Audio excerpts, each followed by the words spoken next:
أعوذ بالله من الشيطان الرجيم بسم الله الرحمن الرحيم الحمد لله رب العالمين والصلاة والسلام على رسولنا الكريم وعلى آله وأصحابه أجمعين. Welcome everyone to our session today, where we will meet some of Shahryanshah Hoca's advanced students. We started this program with Shahryanshah Hoca, Dinar's Foundation, when everything moved online. I met Shahryanshah Hoca last summer in Istanbul. We were passing by his gallery in Eminönü, which is right where the waterfront is on the European side. And we went inside and, saw that it was calligraphy. My sons had been studying calligraphy, and we were actually, looking for a teacher. And then he spoke English, and so that was, a plus. And so my son started calligraphy with Shahryanshah Hoca, and first in person there, and then we continued online throughout the year.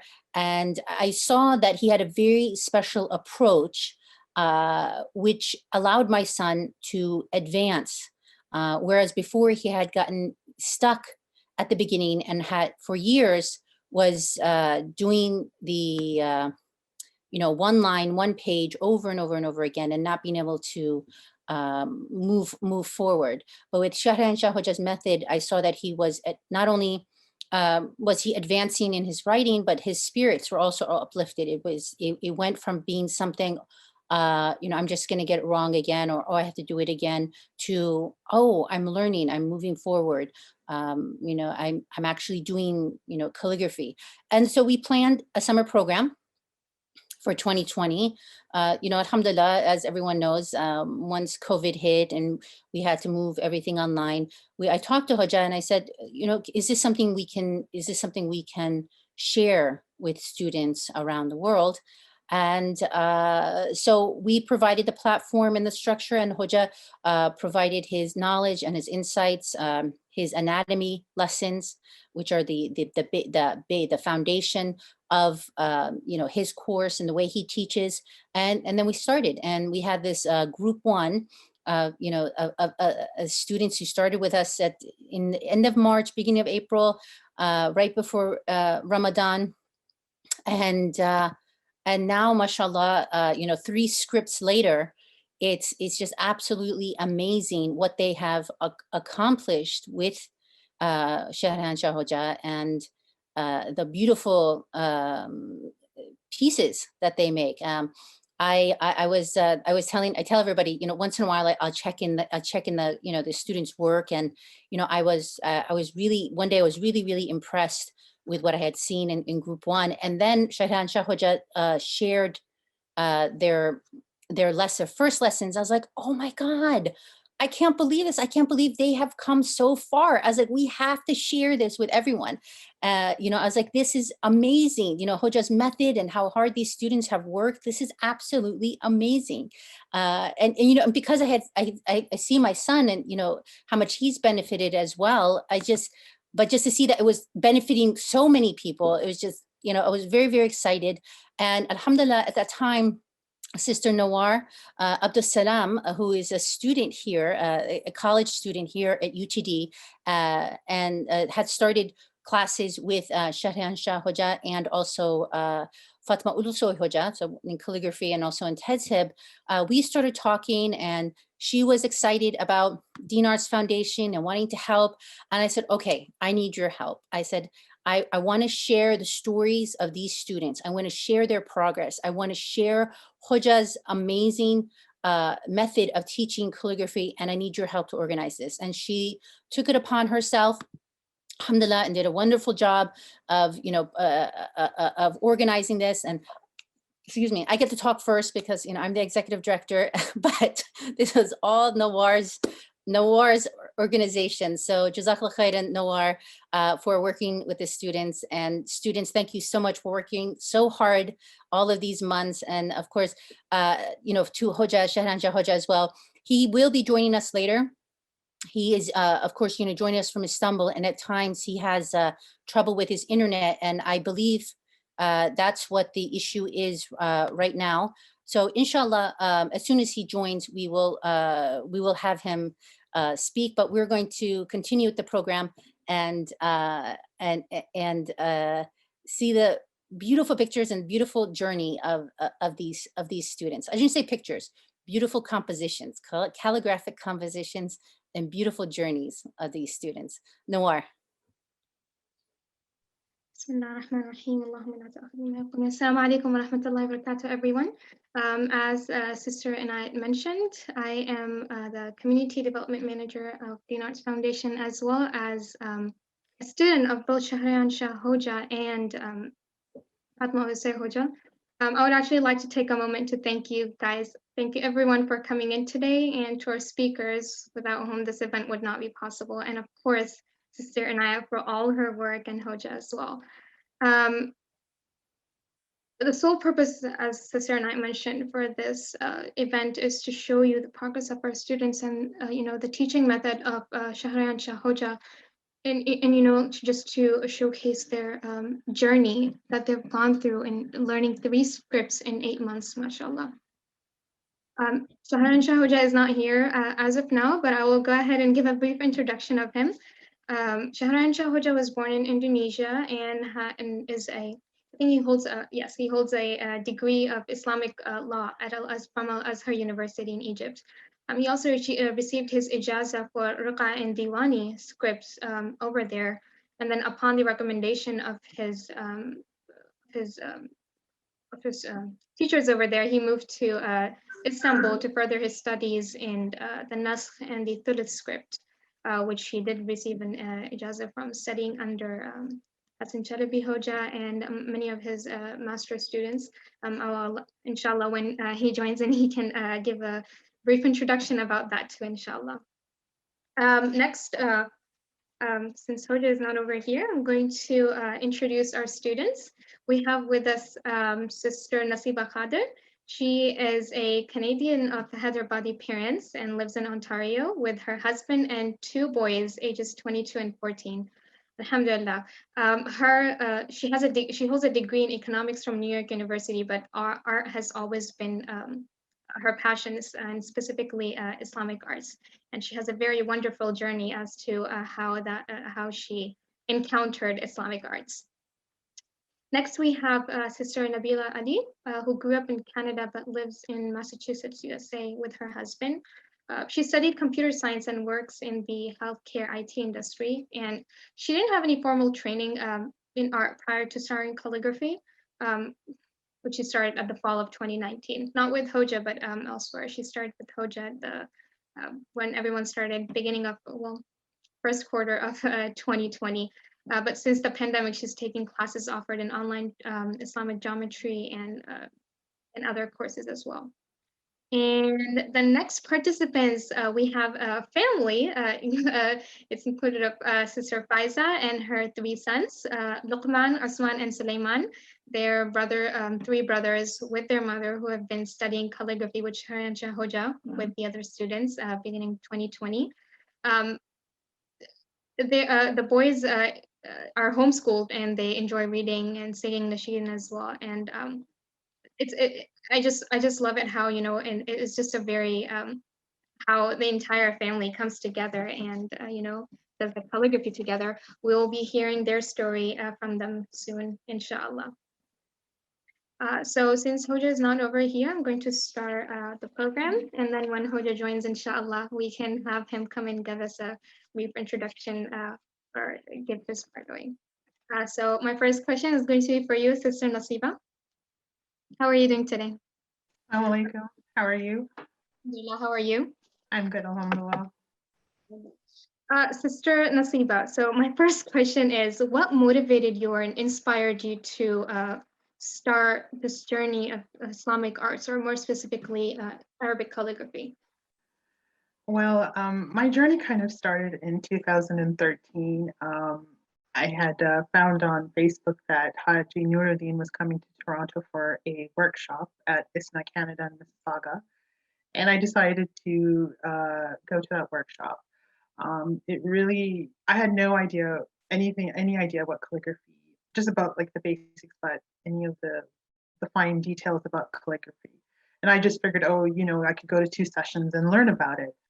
I was proven very wrong about that. But it was a really wonderful experience, because now when I think I actually met a master calligrapher, and I actually have a column from that, and it was a wonderful time.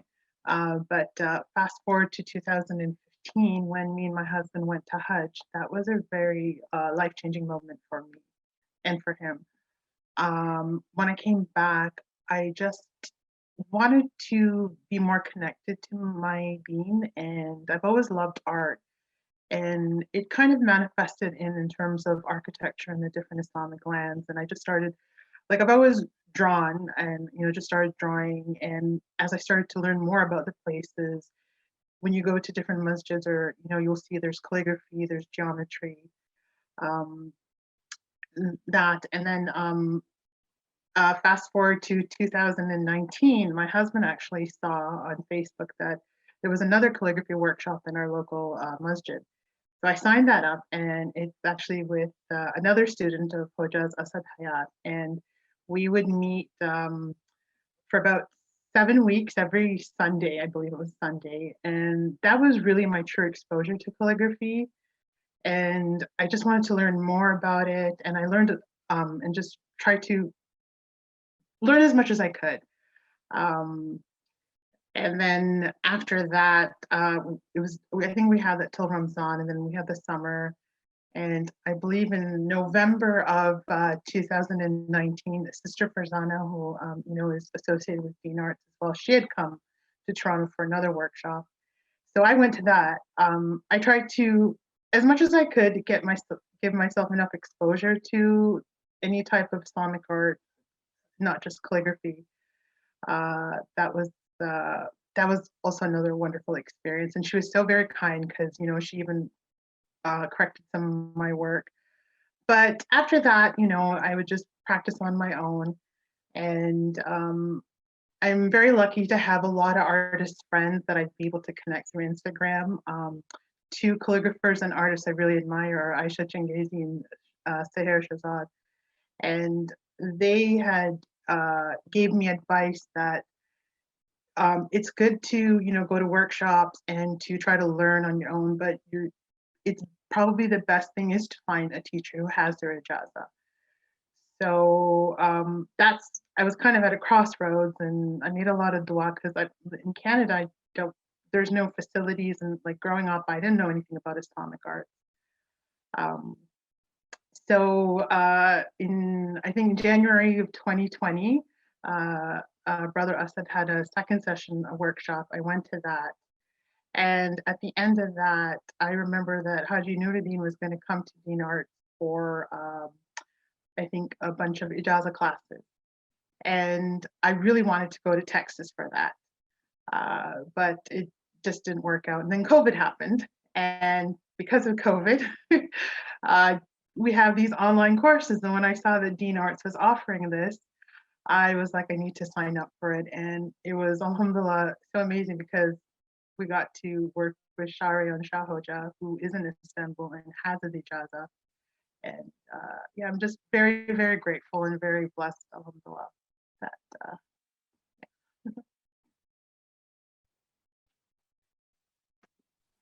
How about you, Sister Nabeela? What motivated you or inspired you to start and to pursue this journey?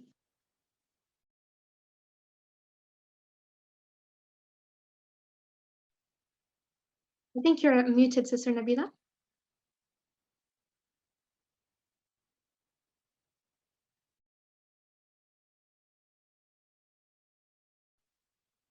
Sister and I think she can't get unmuted, so if you can, I don't know if she's made a co-host. I apologize. I fixed it. You should be able to unmute yourself now. Okay, got it. No problem. Yeah, so similar to Sister Naseeba, my journey started off traveling as well.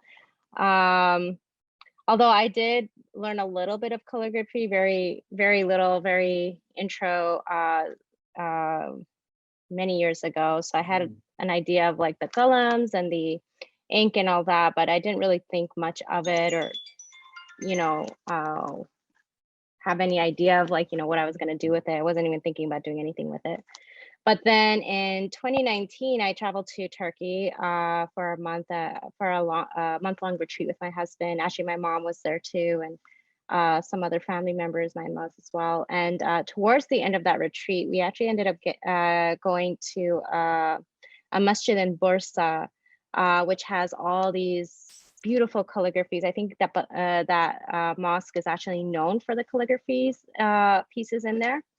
And during that, the sheikh, he talked about Hassan Chalabi and how he's this living master and his, mastery in the art. And it really made me want to learn this art, and really made me want to meet Hoja Hassan Chalabi. And luckily, I did get to meet him towards the end of the retreat. We ended up meeting him, and he gave us advice. He talked about his own journey.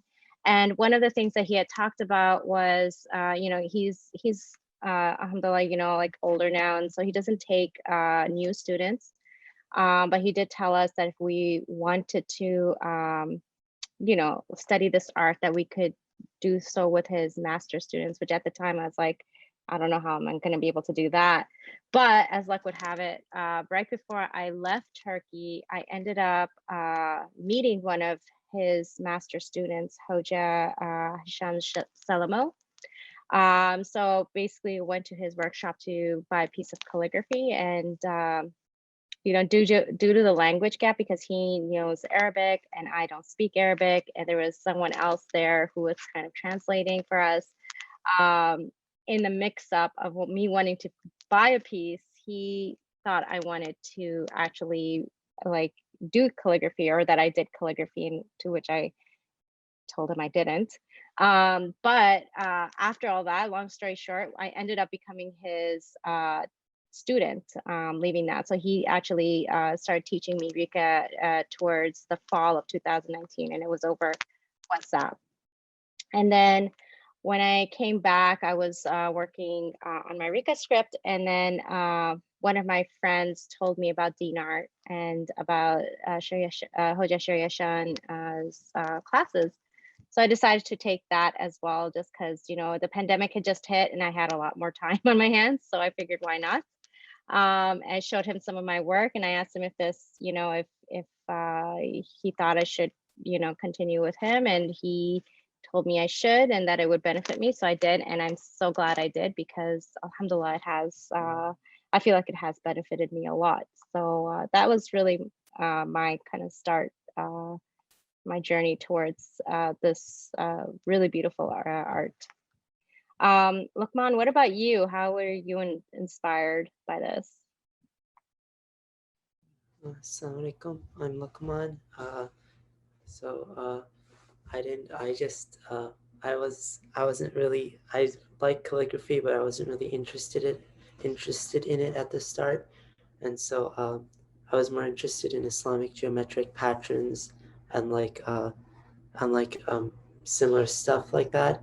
And then once my mother introduced me to these calligraphy classes, because they were similar to like the Islamic geometric patterns, and then so then I registered for one of these classes, and I looked at like, what's the end goal of calligraphy, and like what will I be able to do with this art. And I really like the master calligraphers like pieces and like all the calligraphy, and so I decided to continue with it.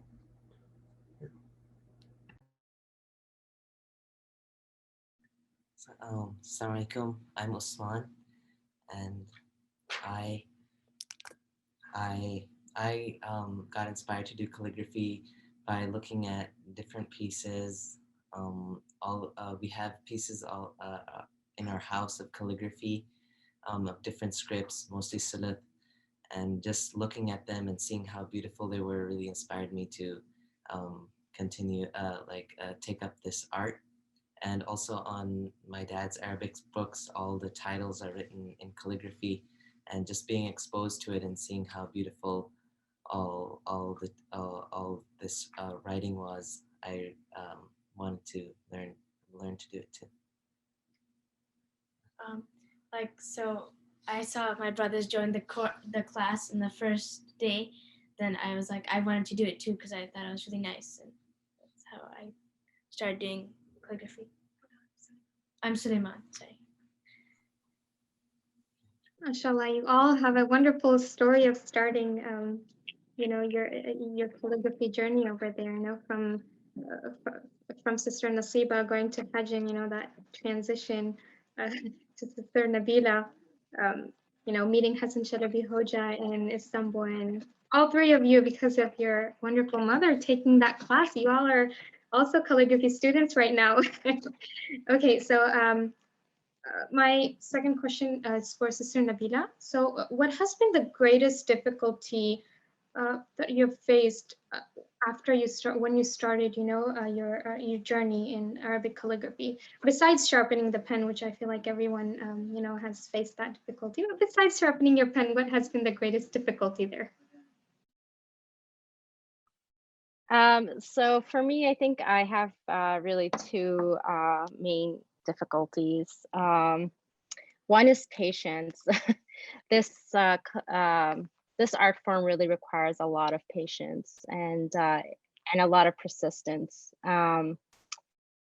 Really, a slightest movement of your hand can ruin the whole letter. And I found, like, especially when I was trying to make lessons for my teacher, for Hoja Shahryanshah, you're writing all the letters and you're writing all the lessons, and then right at the end something happens and you miss that curve or whatever, and it just ruins the whole thing and you have to start over again. So that has been a very humbling experience. And then I think the other thing that I'm still struggling with at this time is carving out time to practice on a daily basis. I have found that, like, just keeping things out in front of me so they're easy to access makes it easier, and like realizing that even just 5 minutes of writing like a couple of letters, if that's all I can do, then that is okay, and I should at least do that, which I'm still struggling with it. I'm by no means have I started practicing every single day, but I am trying. Sister Naseeba, how about you? I think the first major hurdle was finding a teacher who has their ijaza. Just like Hassan Shalabi Hoja had given Sister Nabeela the advice. I think that was the biggest thing, first of all, especially for me living in Canada, where we don't have ready access to teachers who have their ijaza, or any institutions like Dean Arts. I think that was the first major hurdle. And then after that, like Sister Nabeela had mentioned, it's practicing and having patience. And when I am writing, just because, maybe I might have missed a stroke, not let that ruin the rest of the practice. Because sometimes I'm like, oh no, I ruined it, and you're so focused on, you have to get the letters right and the angles. I think that, and just having more confidence in my abilities to write, and something really beautiful that Shahryanshah Hoca had mentioned. He tells us over and over again in class, write with your soul. And because when you do that, it will come out in your work. And it is such a beautiful art that, that you want to reflect that. So sometimes, I'd have to tell myself, don't worry, like, you have to focus on all the technicalities, but it's also important to be confident and to write with ease. I think those are the two major hurdles for me so far. In finding time to practice, I do try as much as I can to practice. So, like, alhamdulillah, I think because my children are older and I have more time now, and this journey came at, I think, the right time for me. So, alhamdulillah. How about you, Usman? What is your major hurdle? For me, it was finding time to practice, because if you try to all bunch it all right before the class, it doesn't work out. Your hands become tired, your pen starts shaking, and then it shows in your work that you kind of just quickly wrote it. So it's really important to try to practice every day. So the way we solved it together was we all sit together after Isha, and we support each other to we sit down together and do calligraphy, set a timer, and do it every day. That's how we solved it. MashaAllah, I love how the entire family sits together and does calligraphy. That's like, doing dinner together with, as the people who wouldn't do calligraphy would do dinner together. You guys do calligraphy together, MashaAllah. Sulaiman, my next question is for you. Have you felt a change in your personality as you progress through the months after, when you started your journey in Arabic calligraphy? In these months, I felt like I learned like how to control the pen. It's like really hard because sometimes you slip, and so that's what I learned to like control the pen. And my hand, like my pen, because you need to control your hand to keep the pen, the ink all nice, because it gets wobbly. Yeah, the ink and controlling your hand, because like, and I know, like, when you start doing Diwani and everything, I remember you saying how you had to turn your hand at a certain angle, and if you're not holding it your pen at the the correct way, turning it can be difficult. But mashallah, that's really great that you've learned that. So my last question is for Sulaiman right now. I'm sorry.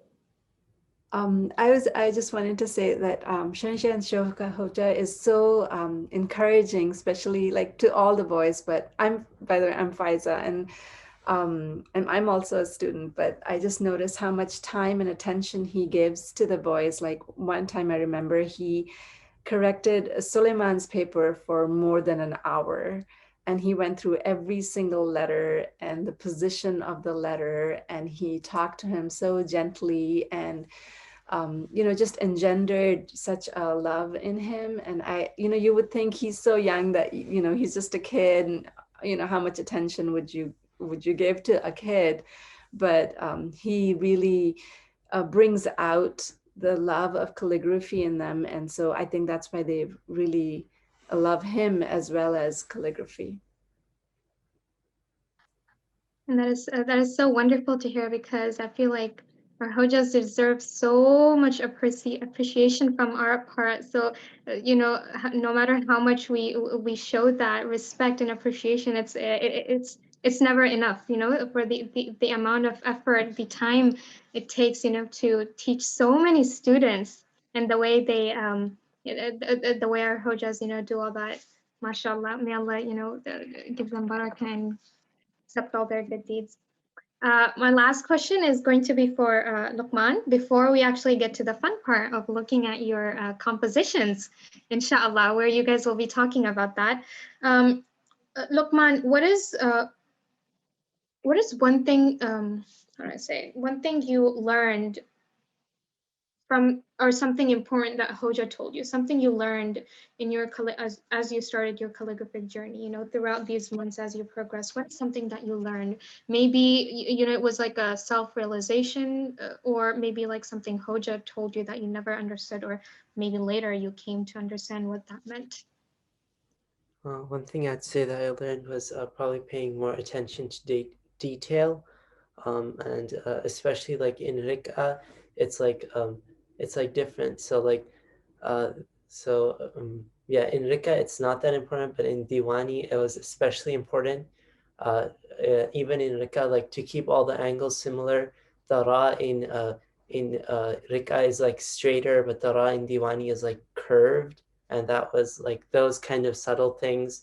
I didn't really used to pay before. When I used to write Arabic, they used to just be like one kind of Ra, and like I'm just like learning all of these different things, and then the tahsinat, like the decorations and like what they are, and like I didn't really know about those. I really didn't know like about like the different Diwani Jali, the difference between Diwani and Diwani Jali, and like what's like the difference between these scripts. And I actually didn't know really much about any of these scripts. So that's what I learned, like a lot of like the like the complexity and like the the complexity of calligraphy, of Arabic calligraphy. Yeah, and how to make everything beautiful. MashaAllah, that is very wonderful. And I love, you know, the more you hear, you know, from students, I think I can say that it's never enough. You know, you're always learning and you always have something to share. You know, always something to you know, give and share with everyone around us, especially to, you know, our current and new, even future students who will join us later, inshallah. So we're going to start with the slideshows for your compositions. First, we have Sister Nabeela, and I will go ahead and share the screen in just 1 second.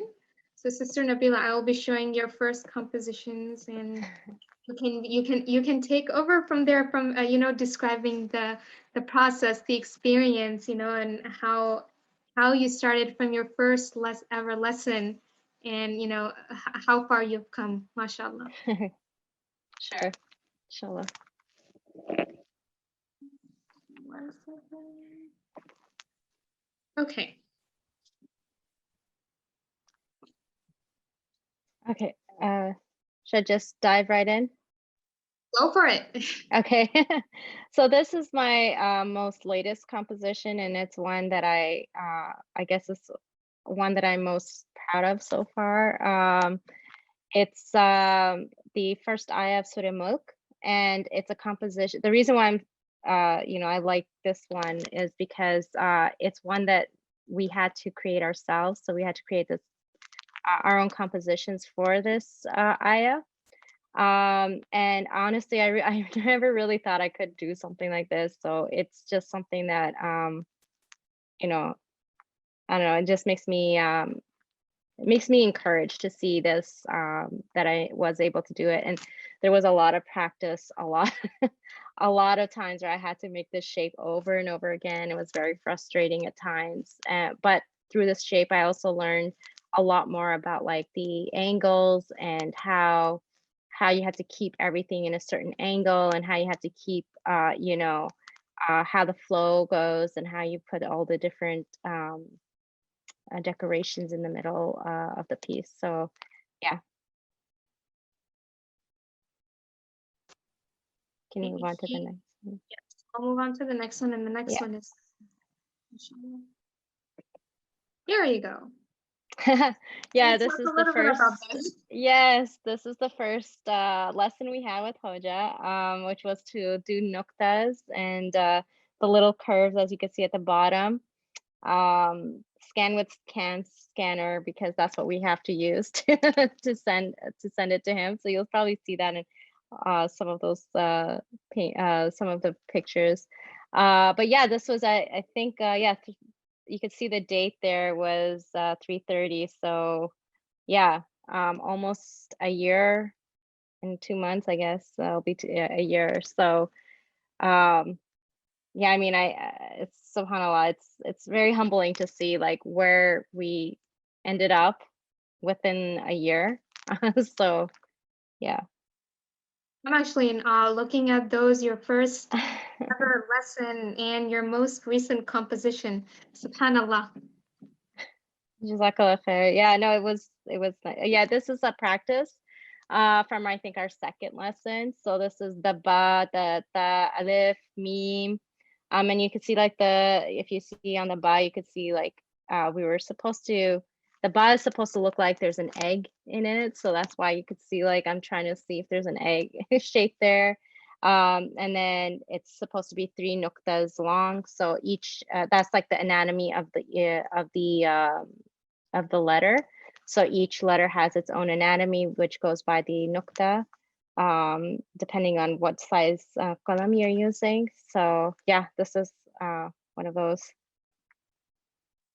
You know, looking at you're trying to draw the egg on top of the bat reminds me that the most fun part, one of the most fun part of you know, the calligraphy meetings that we have for when Hoja corrects us is the analogies and the tiny drawings he draws whenever we're writing Yeah. lessons.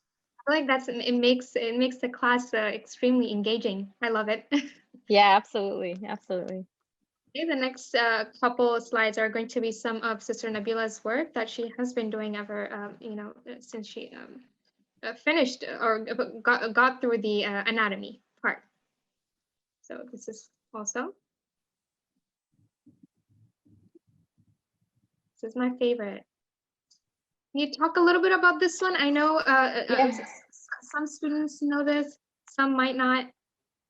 Yeah, so this is actually a copy of Hoja Shahryanshah's work. It's his original work, and he, I think this is also his own take or on a script. So like he's mixing scripts together and made this. And he kind of gave us the challenge to reproduce this, and this was pretty early on, and I was surprised that we were able to produce this to some extent. To some extent. So yeah, this is really his work. Well, I mean, his work is way better than mine, but this was my rendition of his. Wonderful. Let's see. We have this. Oops. We have this one. I love this. Love Thank this. you. Yeah. Love it. There's Surah Fatiha in Riqa script. Is this so? Yes. Is this after you finished the Riqa script and started Diwani, or were you still practicing Riqa? I think this was in between. I think I was still doing Riqa here, but I was just trying to play around with the different pens and see how it changed with the nib size. Very beautiful, mashallah. Thank you. Okay, and looks like we are done with showing your work. Thank you. Who's next now? I think it's going to be Sister Naseeba. Yes, it is. I'm going to share it.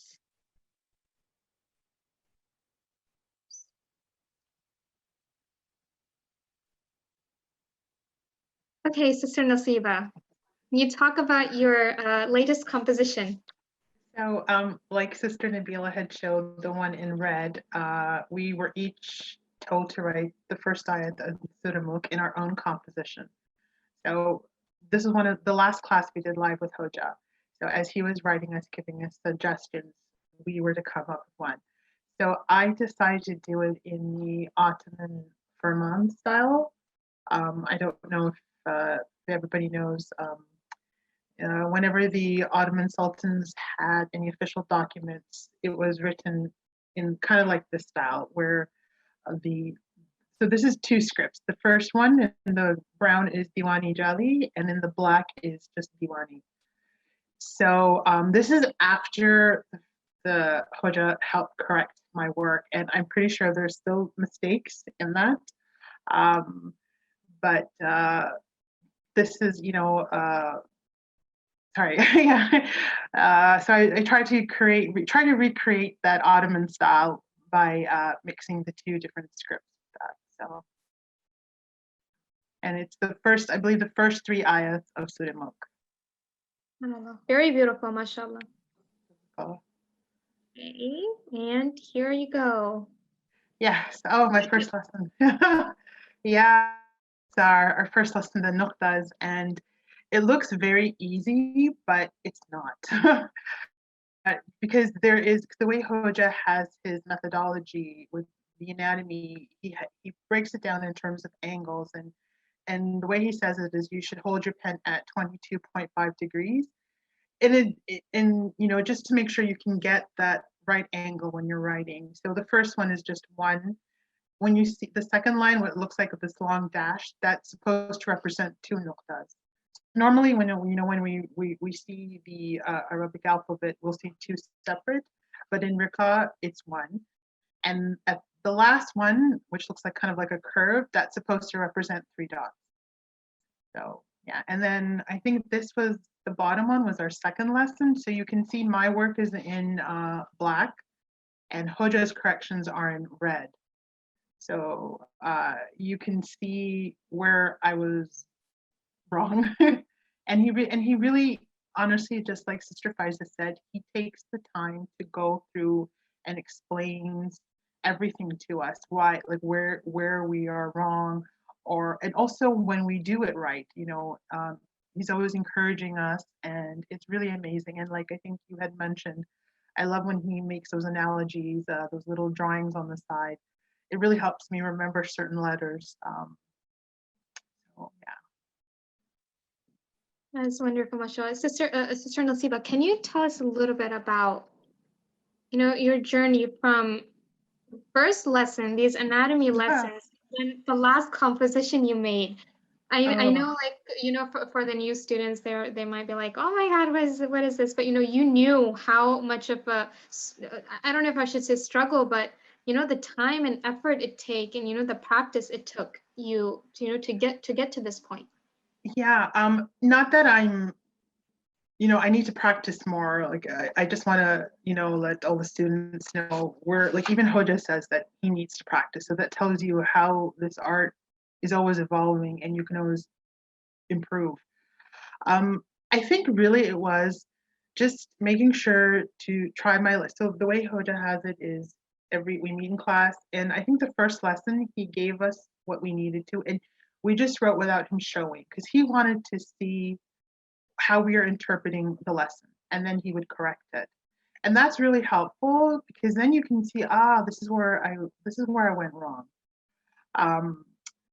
But I really believe it was just practicing. And it is kind of interesting, because when we finished Riqa and our first Diwani lesson, I remember Hoja was writing the letter meme. And I think you will see in one of the scripts, the way the meme is that the tail of the meme kind of curves back on itself. So the way, like, we're watching online, he moved his hand like this. I said to myself, there's no way, Naseeba, you're going to be able to do that. No way you can do that. Like my hand, like, this, and another misconception is people think, oh, I can't draw, I'm not good in art. Calligraphy has nothing to do with that. I mean, I honestly believe if you don't know anything, it probably will be better for you because you are taught right from the beginning. So for me, it's like getting used to holding my pen the right way, because when I draw, I hold it another way, my paper's at an angle.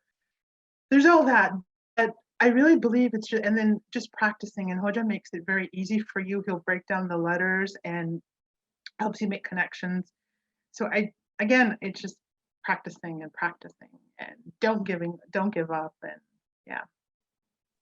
It's definitely, mashallah. Okay, so the next few slides are going to be some of Sister Naseeba's work. A few, I should say. I think that we had a lot that we had to, kind of, because of time. We were short on time. So I'm going to be showing those in the next few slides, inshallah. Oops. Okay, so we have, I think this, I could be wrong. I'm assuming this was in the process. Maybe you can correct me. I'm assuming this is in the process. So this, so what you have here, if you see the photocopied, you'll see there's two photocopied sheets. One is kind of in black. Those are actually the works of Ottoman calligraphy masters. The one that's the light gray one, that is from Ismail Haqi Altun Bazar. That's a calligrapher. And the other one is Kamal Akhtik, I believe.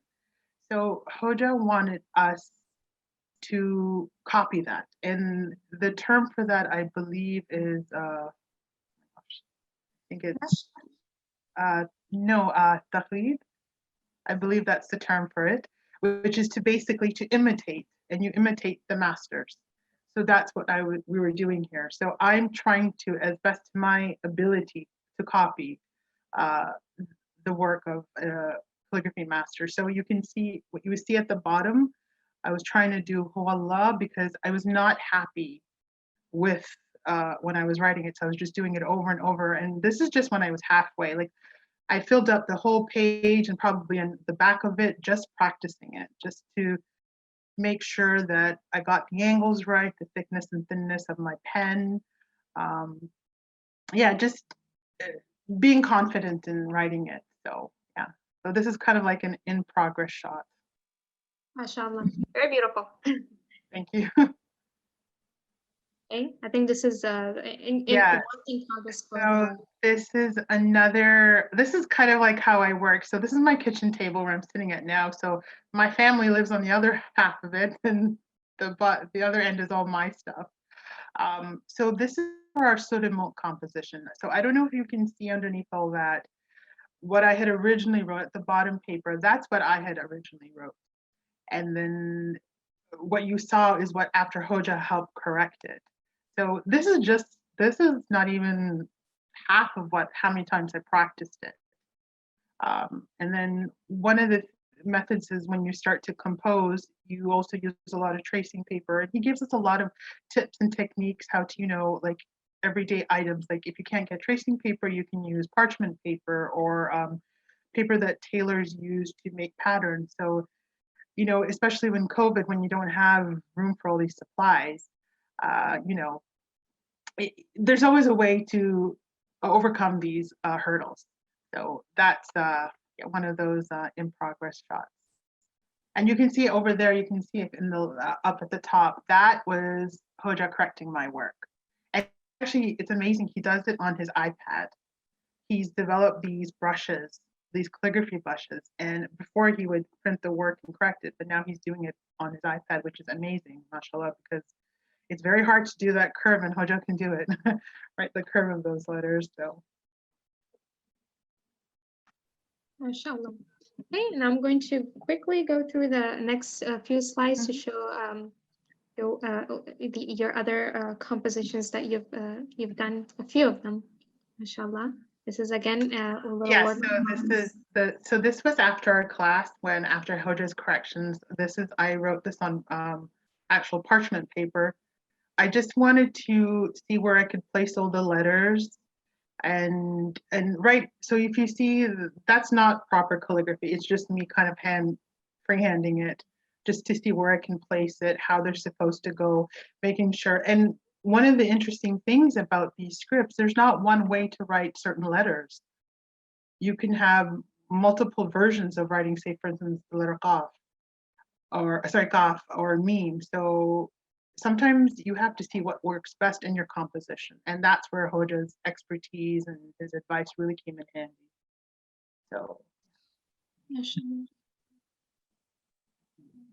This is the same as yes, this is my version as Sister Nabeela did. So Hoja had challenged us to copy one of his original compositions, because usually Riqa's script is not a decorative form, or it's not considered an artistic script. It's what everyday Arabic is written, and I believe everyday Ottoman Turkish was written in that script. So he wants to change people's perceptions of that script, and make it an art form. And mashallah, like you honestly should see his work on Instagram. It's amazing. So this is my humble attempt at emulating his work.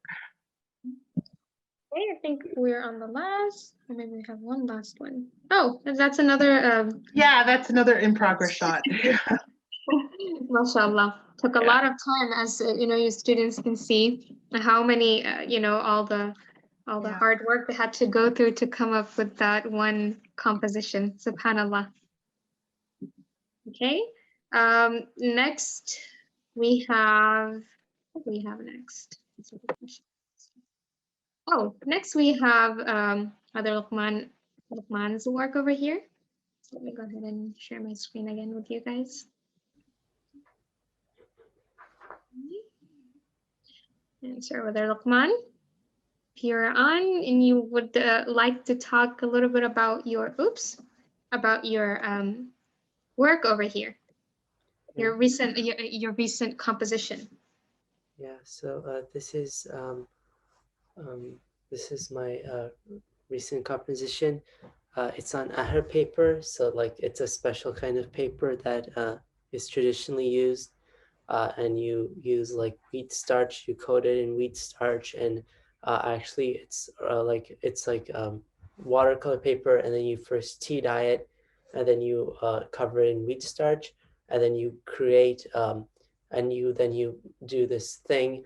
I still need to, like, for example, you can see like it still needs to be like refined more. So that's the point of her paper, that you can like chip off parts of it and refine it until it looks like really good. And that's like the point. And then also naturally preserves it. So yeah, that's it. MashaAllah, and if I'm correct, preparing your Ahar paper is also another form of art. Okay, here's your first. Sorry, I want to talk a little bit about your journey from your first anatomy lesson till your most recent composition.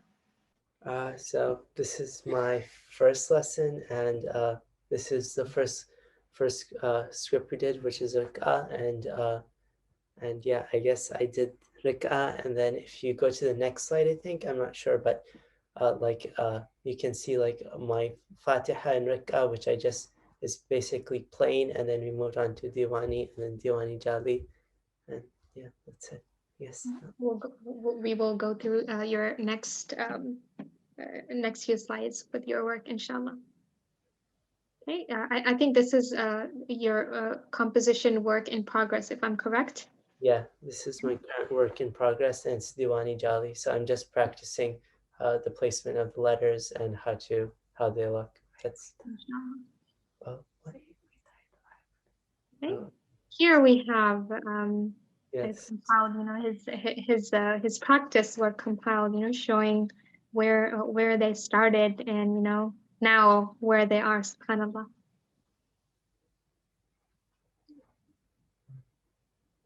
And this is a Diwani Jali script. So this is the last script we did. So the latest script. It's practice. Yeah. And I see this little script you wrote at the bottom right. Can you talk a little bit about what you wrote at the end, the Tammat al-Huruf?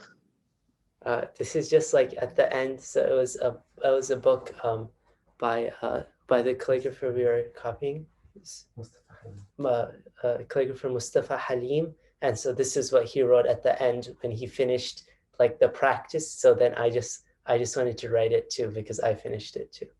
That's what. SubhanAllah, SubhanAllah.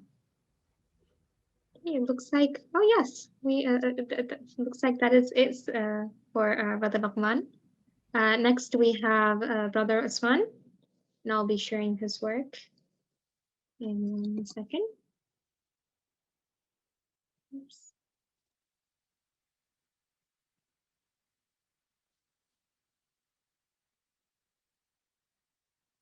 Okay, Brother Usman, would you like to start talking about your most recent composition?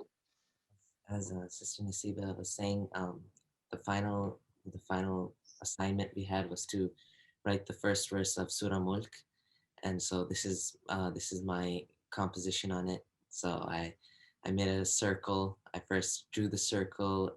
First, I actually wrote the letters individually, and then what I did was I took a paper and I tried to fit them in a circle, tried different versions of the letters, and once it kind of started coming together, I just put it together and showed it to Hoja, and then he corrected in the lesson, and then I made it again, and just that's how I refined it. And this is one of the versions. So I wrote it many times, but this is just one of them. MashaAllah, very beautiful. And if I'm correct, this is your first. Maybe you can. I would not want to assume, so I would let you talk about this one. So before we start, so far every script we've started, before we actually start the book by the master calligrapher, Hoja writes the letters himself, nice and big so we can see, and then we copy it. So this is, I think this is for Diwani Jali, and I wrote it, and this is Diwani, and I wrote it, anatomy for Diwani. I wrote it, and you can see Hoja's corrections. Yes, mashallah. Okay, then we have, I think, a couple of this is from your Riqa class, if I'm correct. Yes, this is a Riqa lesson, and I composed it just like in the book. Mehmet composed it. I have my big letters on either side, and I wrote what he wrote with a small pen. I wrote it with a small pen. Mashallah. And these are all my papers of Diwani, the Diwani script, and we were using the Mehmet Izzet book. And so we would take one or two pages every lesson. Every week we had a lesson, and we just wrote it, and then he would correct it. So this is my each lesson as I progress. MashaAllah. Very beautiful. I love it. Okay. And I think last but not least, we have, I believe, Sulaiman's work over here. MashaAllah. I'm going to share this last slideshow.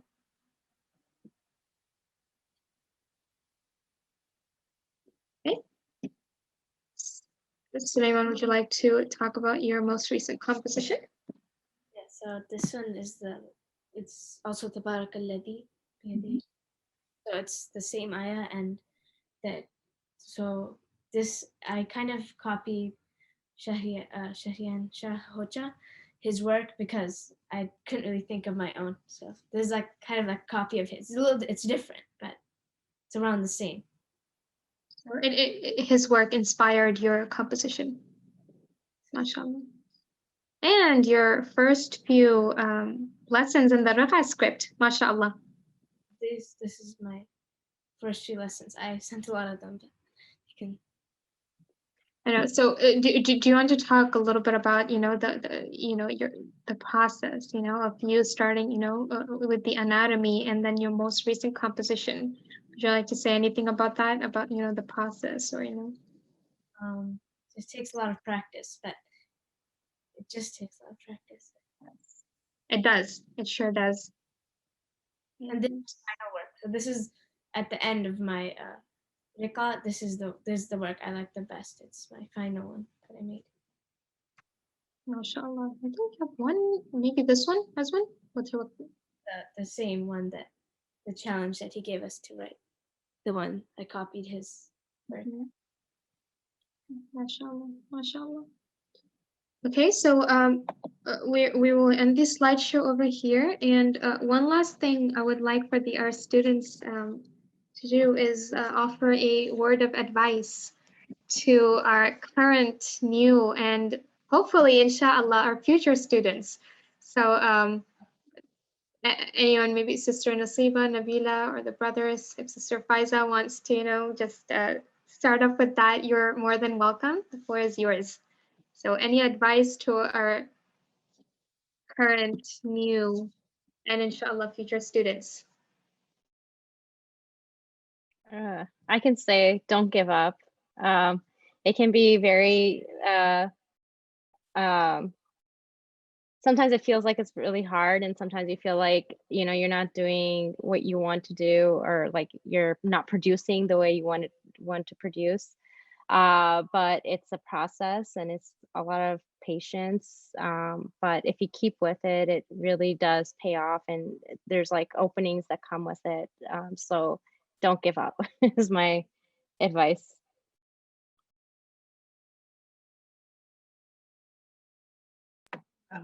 So I would add to what Sister Nabeela said. I think that's the most important thing, is don't give up. You'll have your good days, your bad days, but just the key is to constantly practice and practice. And if I can give, I think Hoja's advice to us, and I said that earlier, is write with your soul. And a really good friend of mine who's also a calligrapher, who is getting her ijaza, inshallah, Sahir Shazad, I remember we were talking, and sometimes we think, oh, the goal is to get our ijaza. And I remember Hoja was saying, that's when your work really begins. And she had said, no, the goal is to write beautifully. And which was really profound for me. And I go, yeah, it is. So when you think that way, you're willing to practice, because any skill requires practice, right? The more you practice, the better you get at it, if it's sports or cooking or whatever. So I would say, yeah, don't let, just keep practicing and just keep moving on. As you can see with our first lessons, we didn't know what we were doing. So yeah, that's my advice. Yes, I would say always thing, always give in your lesson paper, because even if you don't think it's that great, because you'll always learn something, and keep sending him like even your the teacher, your practice works, because you'll always learn. Don't not send something because you think it doesn't look good, or it's not like you're not proud of it. Just send it and he'll correct it and you can make it better, because you can always improve. So even if it's not perfect, always send in your work.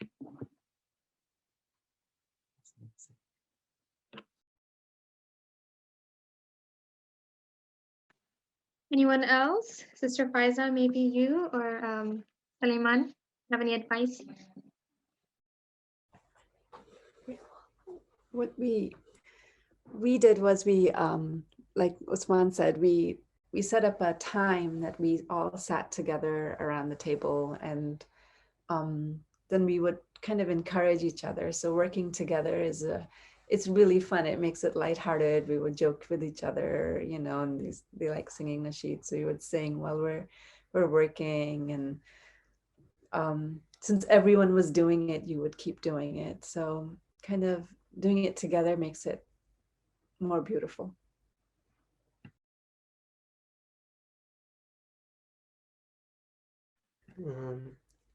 Yes, I guess like the Hoja says, like believe in yourself, I guess, a lot. So that's would be my advice. Like be confident with the pen, and also like when you're doing the letter, like hold your breath while you're doing the letter, and then you can, once you're done, you just take it out. So that would be really nice. It's mashallah. And a reminder to myself first and then to you that these advice that you're giving to our current student is, I'm sure you guys probably know this, but it's also, you know, an advice to yourself as well, you know, to not give up and keep yourself motivated, mashallah. I'm going to hand it off to Sister Inayat after this. Jazakallah khair, and all to all the speakers in the audience who joined us today. And I'll give it the floor now. Assalamu alaikum, everyone. You know, as the executive director, you know, and as Deen Arts Foundation has grown, alhamdulillah, you know, I've become bogged down with taxes and registration and policy and so forth. I mean, just, you know, dealing with our board. Alhamdulillah, they're all very supportive. I'm not saying anything bad about them, but you know, unless I check in with the students, unless I, you know, I see, when I see this, it's just, I am in awe. I'm in awe because I don't get to see that. I'm in awe of like how much has happened. I was like, okay, this is my struggle, right? Their struggle is practice. Their struggle is writing beautifully. They're, you know, sending in their lessons. Okay, I am going to support them as much as possible, you know, to provide a platform to make it easy for Hoja to, you know, teach. And, you know, this is my contribution to this art. And, you know, Hoja is not here, unfortunately. I do believe it's an internet issue. Once in a while, we do have this, but I'm gonna share the recording with him, of course, and with all of our students. But he's gonna be, I know he's sad, he's missing this, because it's such a testament. When I listen to the students, I feel like I'm listening to Hoja, and that's why it's so important, you know, in choosing your Hoja. And I always tell people, you pray Sat Istikhara, you know, before you choose your teacher, because more than the mechanics of writing, is you're going to be learning the way of being, you know, in this world from your teacher, from your Hoja. And I see that in all the students, and it's so beautiful, mashallah, that, you know, even though we have this online platform, and this is not how the Islamic arts or the Islamic sciences are traditionally taught, that this was this kind of esoteric aspect of teaching calligraphy was able to be passed to the students. You know, it is a beautiful thing to see, you know, the Islamic arts being not only preserved, but passed on to the West. I mean, all of our students are that are joining us today are in Canada and the United States. And, you know, as we establish our Muslim communities here, you know, we have to go to the next step. You know, all the great Muslim civilizations at their peak, the Islamic arts helped them get there, right? It wasn't that they reached their peak and then the Islamic arts developed. No, it was the Islamic arts provided the cradle for these civilizations to peak. So it is an essential aspect of our community development, of retention of our, you know, identity, and also our connection to Allah subhanahu wa ta'ala. You know, as the hadith says, you know, Allah is beautiful, and He loves beauty. And this is what is more beautiful than writing His words beautifully, or writing the Prophet Muhammad sallallahu alaihi wasallam's words beautifully, you know, their names beautifully. And you know, this is why you know, everyone who works for Dean Arts Foundation is a volunteer, you know, and we work, you know, countless hours. And this is why. And I mean, you see these students, you see Hoja and you know, how he's able to pass on this knowledge. I mean, this is why. It's really such an amazing experience for me, just to kind of tag along with these students. I mean, really, it's so wonderful. And, you know, I encourage everyone, if you're students, new students with us, if you're current students with us, you know, reach out, you know, on the different, our calligraphy discussion groups to our advanced students, ask them for advice, ask them, you know, for guidance. You know, I always tell, I see some of our new students here, and I would say, you know, the hump is really the Riqa script. Once you once you get through, not that I've done it, but I've watched a lot of students go through it. Well, once you get through that Riqa script, you're good to go, right? With those first 3 months, you just gotta keep on pushing, just write it and turn it in, write it and turn it in. And Hoja, mashallah, so encouraging, you know. I do want to say, you know, his story of how he came up with this method, because he's not here to tell us. And then we do have a question. So Hoja, you know, he went to Indonesia, he went to Al Azhar, and while he was at Al Azhar in Egypt, Indonesia to Egypt, yeah. He started studying calligraphy, and he learned the Riqa and the Diwani script there. Then he was advised by his teacher, Bilad Hamidi Hoja, to go to Istanbul to further his studies, because Istanbul is and has been the capital of the Islamic and Arabic calligraphy for centuries. And so when he got there, he started the way traditionally it's taught. You start actually with Thuluth, and you get the Mehmet Shawki Effendi book, and you start writing Rabbi Yassir wa la tu'assir, Rabbi Tamil bil khair. And you're given that, and you write it, and you come back next week and turn it in, you get your corrections, you write it again, you write it again, write it again. And he's like, I'm coming to this process as having my ijaza in Riqa Diwani and Jali Diwani. He's like, I want to give up. He's like, this is too hard, right? He's like, I need to create, if we want calligraphy to flourish once again, not just survive, but we want it to flourish once again everywhere around the world where Muslims live.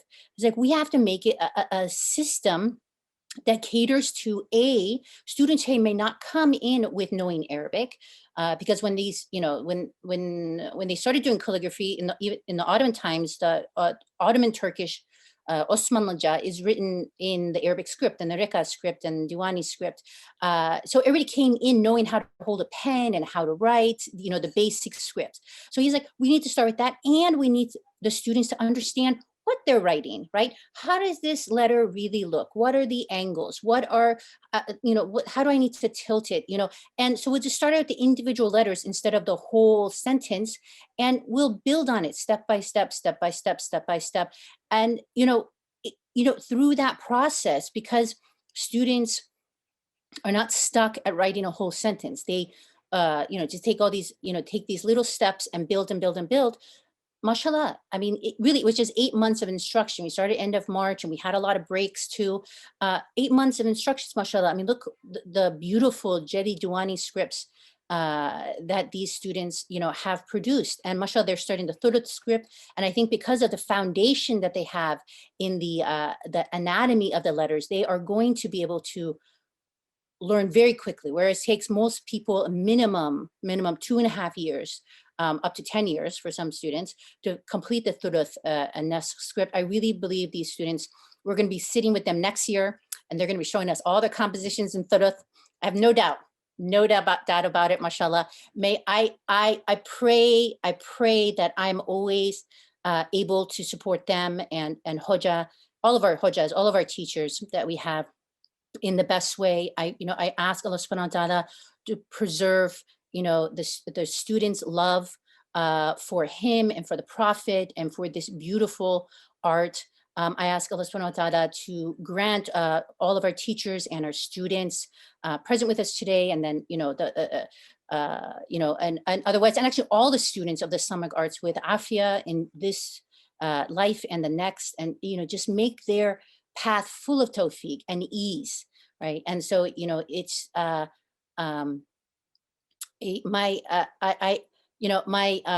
parents are Turkish, but I was born and raised in the United States.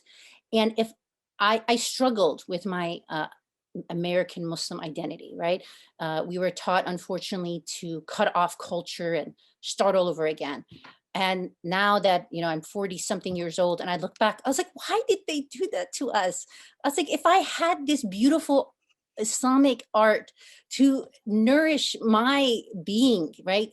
To nourish my identity, I was like, I would have been in such a better place. And so that's, inshallah, all of these students will be teachers soon.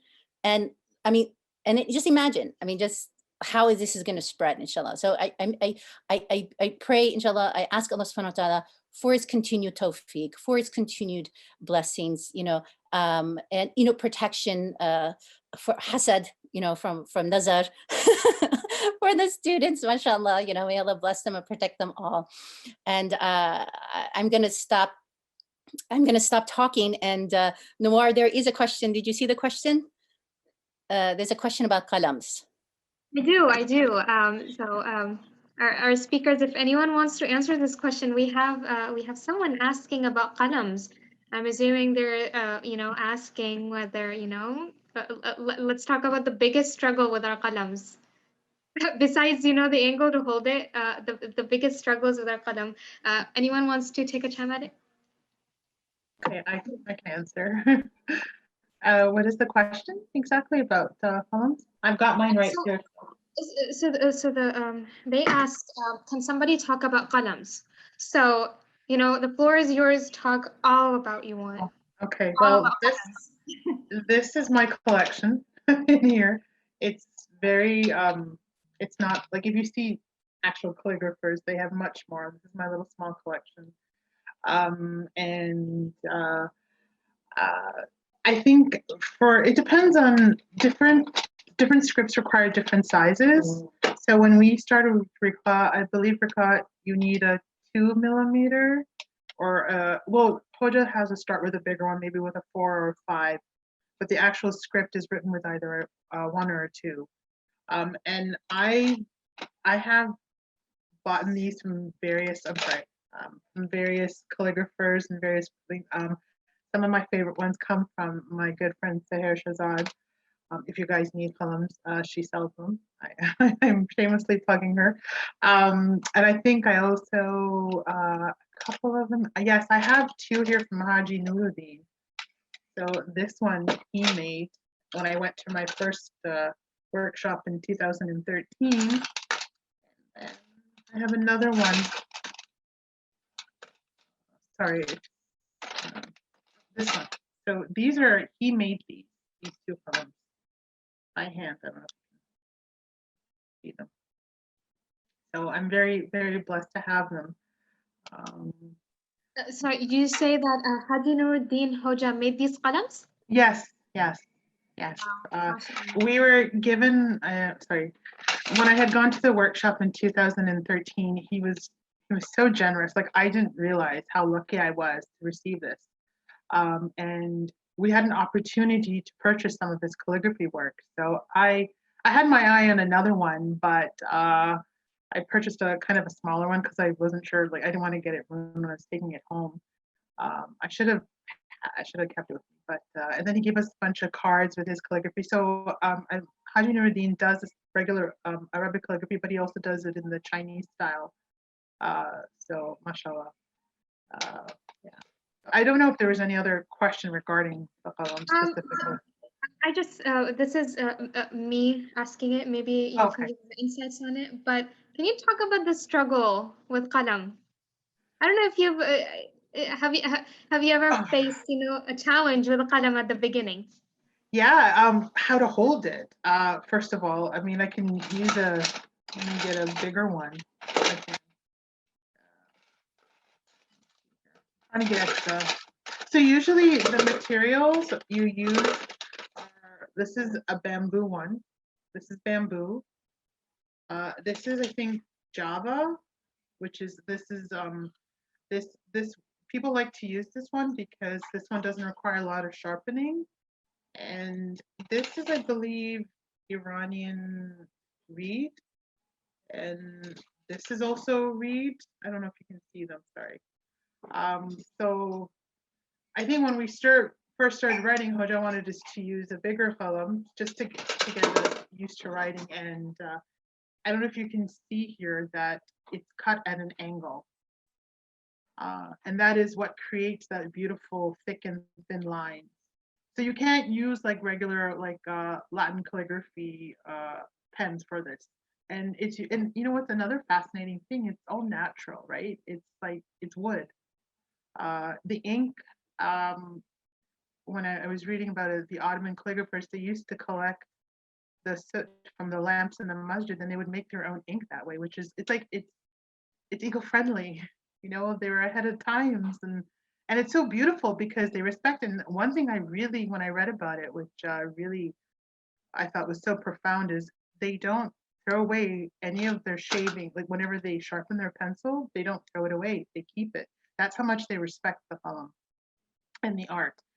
And what they would do, I think, they would use the shavings to heat their water for their janaza, if I'm not mistaken. So yeah, I have a small collection, very small, tiny collection of my shavings. I haven't really made my own. I did make it with chopstick. I was very proud when I made one out of chopstick, but that is an art itself. That is an art itself. Yeah. Definitely is, and I'm sure current student can relate to this. But new students, when you sit and sharpen your qalam and you feel like you're not getting there, you're not alone. Gone through that same. Well, it's like the more you're practicing, right? And and then also I have sandpaper. Now I've realized, before I write, make sure I clean my qalam off, but then I sharpen it with sandpaper.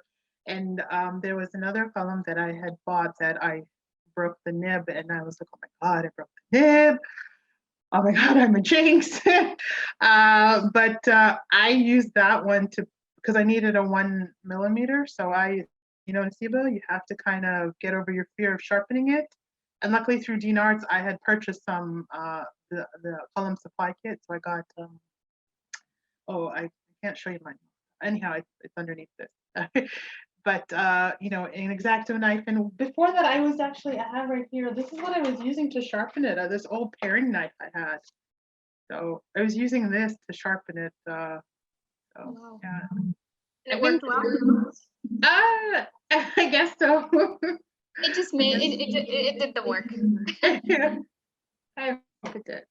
So yeah, I don't know if there was anything else they wanted to know about the Yeah, definitely. Let me see. We have one more question. It says, any tips for the beginners on how to hold the qalam? On holding the qalam. Okay, I know so Hoja, if Hojo was here, he'd probably be the best person. But what we were taught is to hold your qalam at a 22.5 degree angle. So if you were to, I really wish he was here, he would do a better job of explaining it than me. If you think about, 90 degrees, right? 90 degrees, half of 90 degrees is 45. Half of that is 22.5. So, and you kind of hold your pen like this, right? You hold it, and then that's the angle you start. So that is what creates the I get like the curves and the thickness and the thinness. And if you were to look at the, I don't know, for alif, I didn't even realize this until I started learning. I thought alif was straight. It's not, right? There is an angle to it. Yeah. So that's part of his methodology when he teaches us the angles, and he breaks it down in his anatomy lessons. He breaks it down for us. And then you only need to learn a few letters, how to write a few letters, because though some of those movements are used in other letters. And he'll let us know, like, remember how you made the ba? That's how you could, he'll make connections for us. Right. So it's all starts with the anatomy, right? It all Yes. connects back to the anatomy. That's why, yeah. All the students learned And that's will why learn. our first lesson is to write the nuqtas, because he wants to see how we're holding our qalam.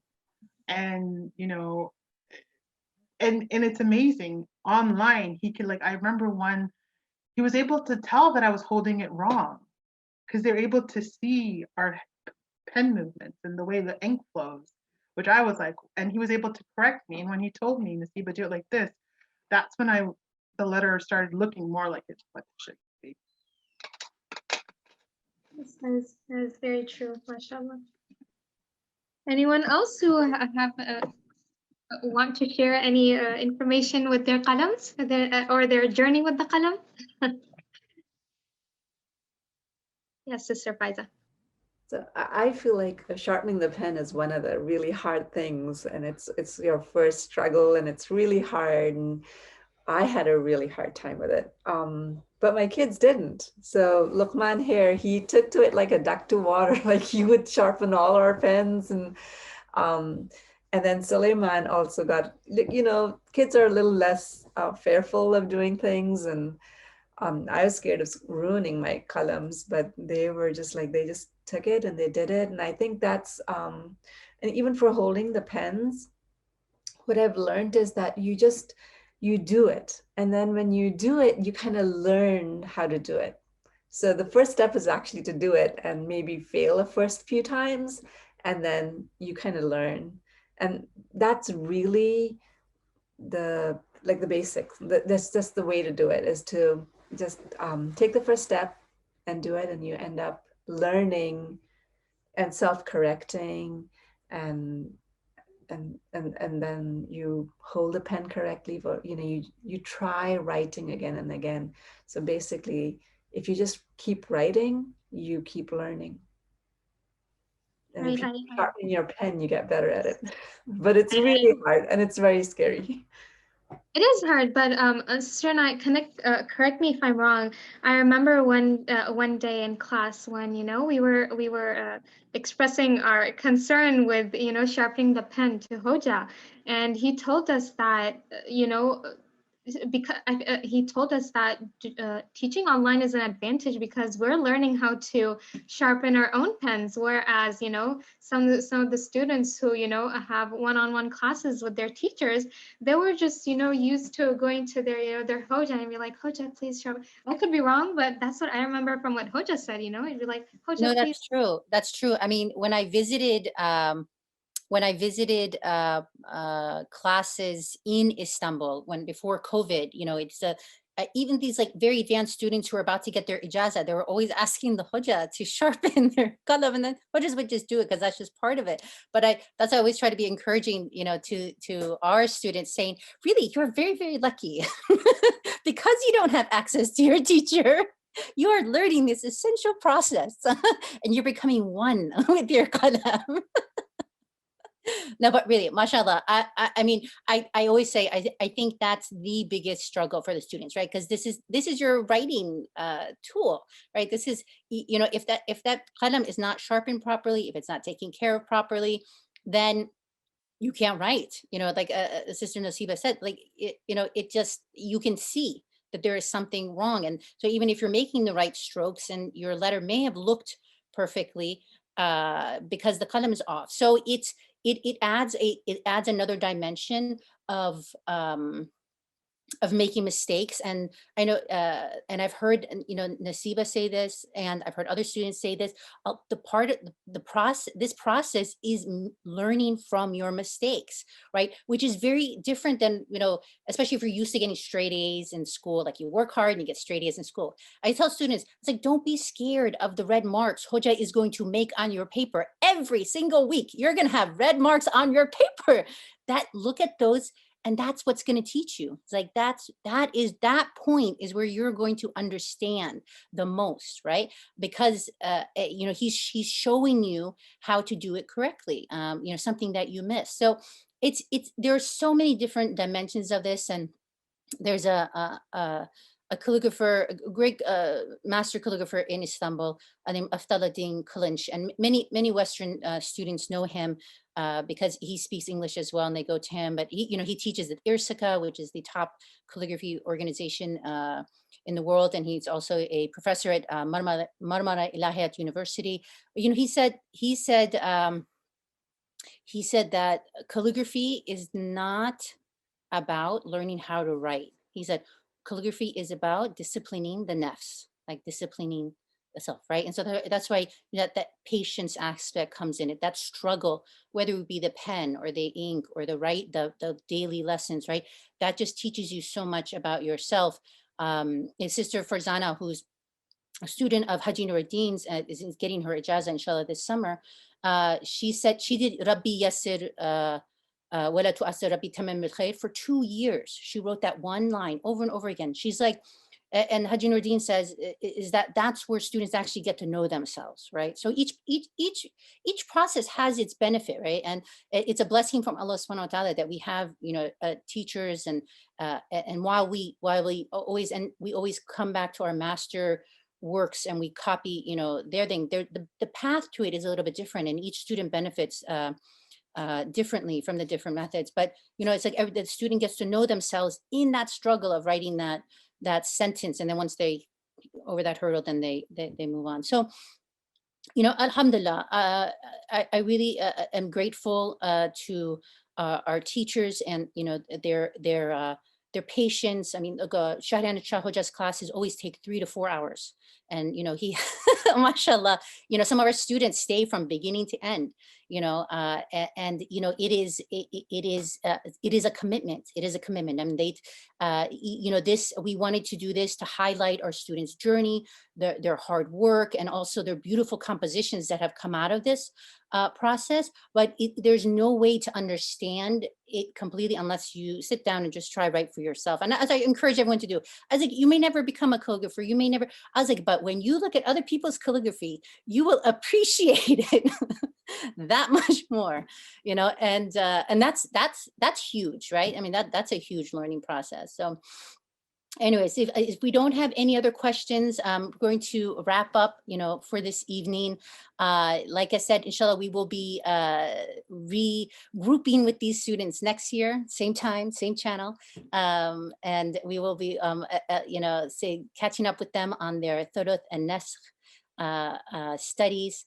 Next year, Nawar will be, so let's see, you're in Riqa. And so, yeah, you'll be in Thuluth by this time next year too, inshallah, if you keep up with your studies. And we have some new students with us, and a year, mashallah. Look what these students have accomplished in a year, mashallah. Less than a year, 8 months, 9 months, we're coming up on our anniversary, our COVID anniversary in March, end of March, inshallah. So anyways, alhamdulillah Rabbil Alameen. I thank all of you, all of our participants for joining us today, all the families that support these students. It takes a lot of time, so family members have to be patient. And then to our wonderful volunteers like Nawar, and then Sister Farzana, some of you know, and alhamdulillah, and to our board members. We have board members. They're not very active, but they're very, very supportive, of all of our efforts. And none of this could happen without everyone's involvement. So this is first of all, an acknowledgement and celebration of Hoja and his students, but also of all the volunteers, the board members, all the donors, everyone that's involved in this process. Alhamdulillah Rabbil Alameen. And of course, first and foremost, Allah subhanahu wa ta'ala's permission for this to come about and be as successful as it has. So alhamdulillah, alhamdulillah. It's very, very humbling, alhamdulillah. Yeah, Nawar, that's all I have to say. Don't just mute me now. So otherwise I'll continue. Well, I just want to say thank you, everyone. Thank you to our speakers because I mean, if you guys hadn't agreed, we would not have had this opportunity. Thank you, Sister Anna, for actually bringing up this idea of showcasing our students' work, because when Sister Anna told that to me, I was very excited. I was like, okay, yes, we need to do that. And inshallah, as we see them next year, we will also see the other students and kind of showcase their journey too, inshallah. And I just want to give, say one thing to all our current and new students, even future students, that when you start this journey, I know it's going to be a little difficult at the beginning. You just have to, just hold on to it, just get through it.